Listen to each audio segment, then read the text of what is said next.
लोग कहते हैं संगत अच्छी होनी चाहिए। हाँ सही है, संगत अच्छी होनी चाहिए, पर दोस्त संगतों का ही नहीं होता है, दोस्त अपने उसूल का भी होता है। दोस्त केवल संगति का नहीं होता, उसकी संगत में रहकर के वो बिगड़ गया। वो दोस्त केवल संगति का नहीं होता है, दोस्त अपने उसूल का होता है।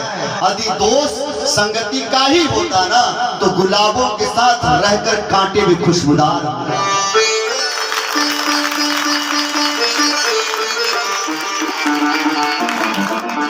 कांटे भी खुशबूदार हो जाते, पर नहीं होते ना, नहीं होते, क्योंकि वो ग्रहण नहीं करना चाहते। हम लाख किसी सज्जन के संगत में हैं और हम ग्रहण ही नहीं करना चाहते, तो क्या हमारे अंदर संतई आएगा? नहीं आएगा। डॉक्टर ने दवा दे दिया, डॉक्टर ने दवा देते हुए कहा खा ले, और हम लोग पकड़ करके मुट्ठी बांधे हुए हैं। कभी ठीक होगे? जब तक ग्रहण नहीं करेंगे, ग्राह्यता जब तक नहीं आएगी, तब तक कुछ होने वाला नहीं है। लाभ देता हूं संगत कर लो। कथा हमारे जीवन में होनी चाहिए, अंश ही सही, थोड़ा सा भी यदि हमारे जीवन में है ना, वैसे पूरी कथा हो भी नहीं सकती। जिस दिन पूरी कथा हो जाएगी उस दिन तुम स्वतः भागवत बन जाओगे, फिर किसी भागवत पंडाल में बैठने की जरूरत नहीं पड़ेगी। हम जिनको पसंद करते हैं, सच्ची बात है, हम जिनको पसंद करते हैं उसकी अच्छाई उसकी बुराई भी हमको अच्छाई लगती है, उसकी बुराई में भी हम अच्छाई ढूंढ लेते हैं। लेकिन जिनको नहीं पसंद करते हैं ना, उसकी बुराई खोज खोज के निकालेगा, क्योंकि हम पसंद नहीं करते। हमने अपनी पसंद तो थोप दी, पर उसकी भी पसंद का तो ख्याल रखा जाए, उसको भी उसके हाथ में छोड़ा जाए। तुम क्या कहना चाहते हो? हमारे आप में संवाद नहीं हो पाता, संवाद न होने के कारण ही परस्पर विवाद होते हैं। संवाद जिस दिन होने लगे हमारे जीवन से विवाद खत्म हो जाएगा। और संवाद कब शुरू होगा? जब हम सामने वाले की भी पसंद को सुनने लगेंगे। जब तक उसको सुनेंगे नहीं, उसको समझेंगे नहीं, तब तक ये विवाद खत्म होने वाला नहीं। हमने तो अपनी बात कह दी, उसकी भी तो सुन लो, वो क्या चाहता है। हो सकता है उसके अंदर भी उसकी भावनाएं हैं, पर नहीं, हम तो खुद को सिद्ध करने में लगे हैं, हम जो बोलेंगे वही सही है। ऐसा नहीं होना चाहिए। कथा केवल ये नहीं सिखाती है कि कैसे आरती करो, कैसे पूजन करो, कथा ये भी सिखाती है कैसे जीना चाहिए। भगवान की मंगलमय कथा है, जिस कथा से चलने का ढंग, उठने का ढंग, बैठने का ढंग, खाने का ढंग, पीने का ढंग, सोने का ढंग, जगने का ढंग, रोने का ढंग, हंसने का ढंग, यहाँ तक कि बोलने का ढंग, और साथ ही जीने के साथ साथ जो मरने की भी कला सिखाती है। ये कोई साधारण कथा नहीं है, भागवत कथा है भैया, जहाँ मृत्यु को संवारा जाता है।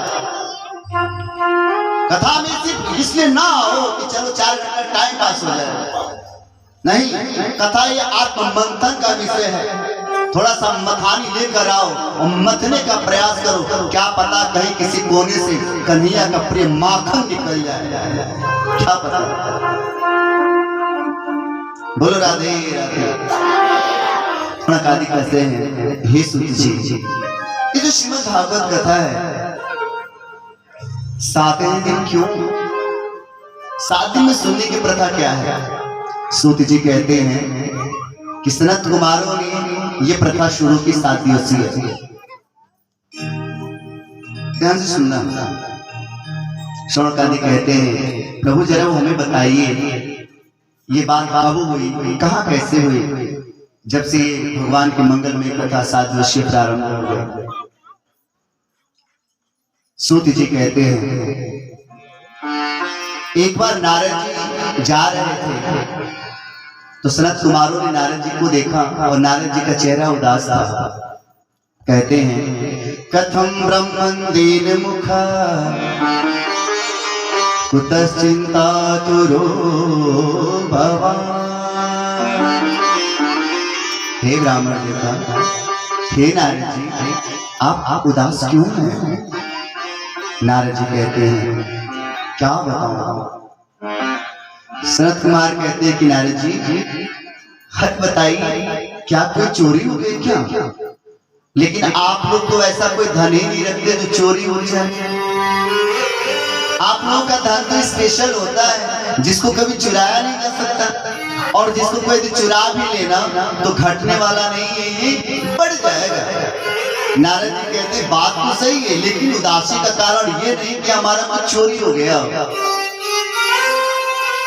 तो नारद जी से कहते हैं कि बताइए बात क्या है? तो नारद जी कहते हैं पुष्करम च प्रयागम च काशीं गोदावरी तथा हरि क्षेत्रम कुरुक्षेत्रम श्रीरंगम सेतु बंधनम।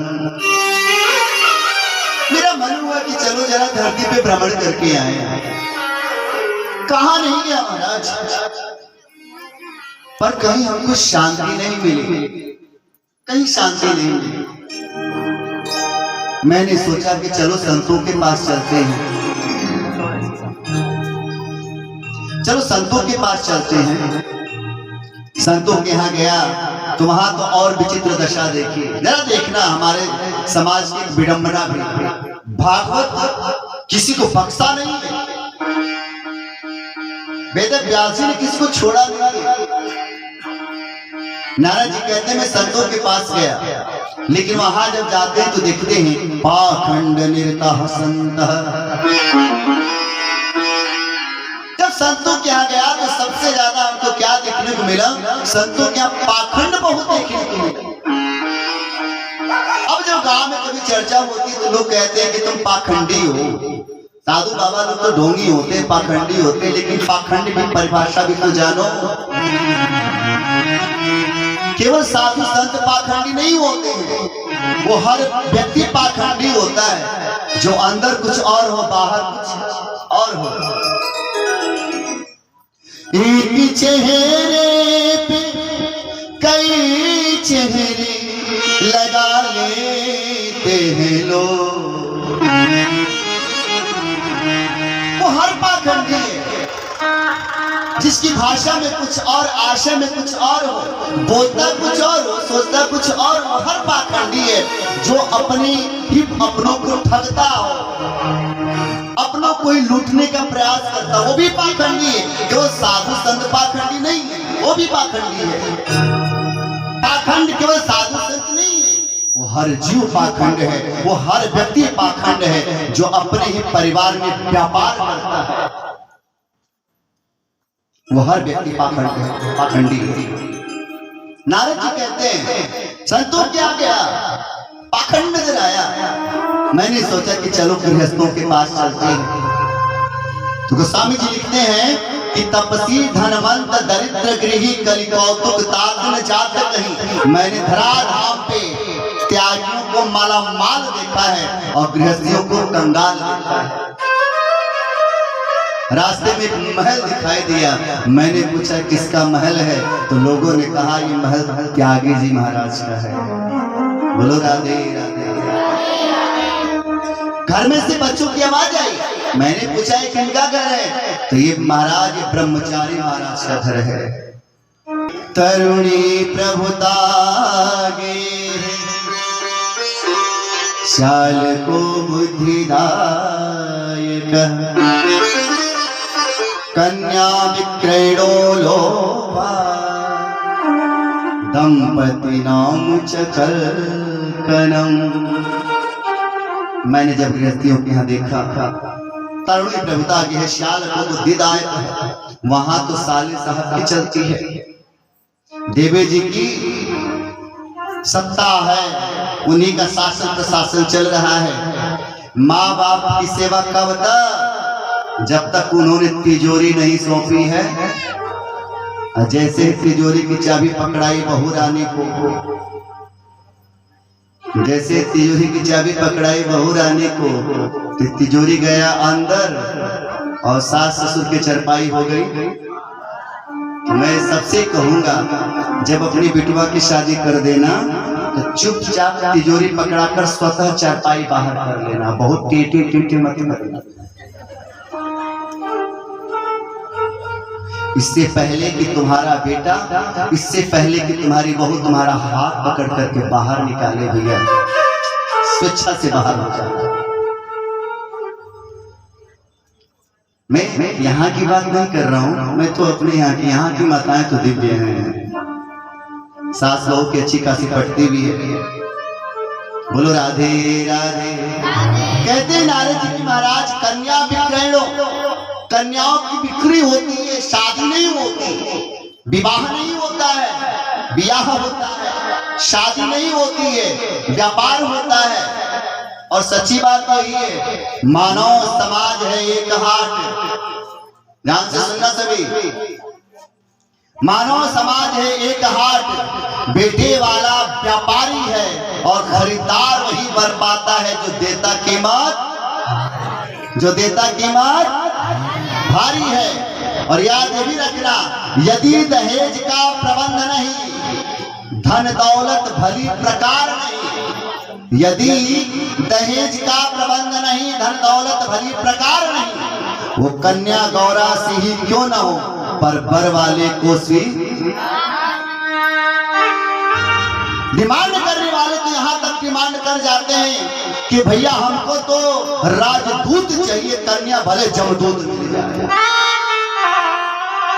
जब कभी राजदूत का जमाना हुआ करता था तो लोग डिमांड करते थे हमको राजदूत चाहिए, कन्या भले जमदूत मिल जाए।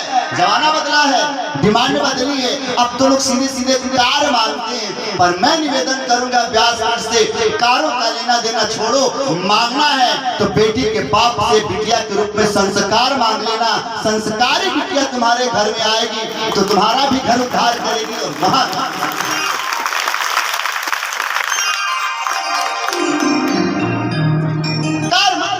संस्कार मांगो, दोनों कुलों का उद्धार हो जाएगा। और मैंने तो कुछ कथाओं से कहना शुरू कर दिया है, बेटे को संभालने की जरूरत नहीं है, भाई को संभालने की जरूरत नहीं है, परिवार के किसी सदस्य को संभालने की जरूरत नहीं है। संभालना है तो भैया अपना दाम्पत्य संभाल लो। तुम्हारा दाम्पत्य सृष्टि का निर्माण करता है, वंश का निर्माण करता है। तुम्हारा दाम्पत्य संभल गया तो तुम्हारा कुल भी संभल गया। किसी की आंगन में मत झांको, अपना बेडरूम झांको, अपना दाम्पत्य बचा लो। तुम्हारा दाम्पत्य बचा है ना तो सब कुछ बचा। तुम्हारा दाम्पत्य नहीं बचा तो तुम्हारा बेटा भी तुम्हारे लायक नहीं है। आज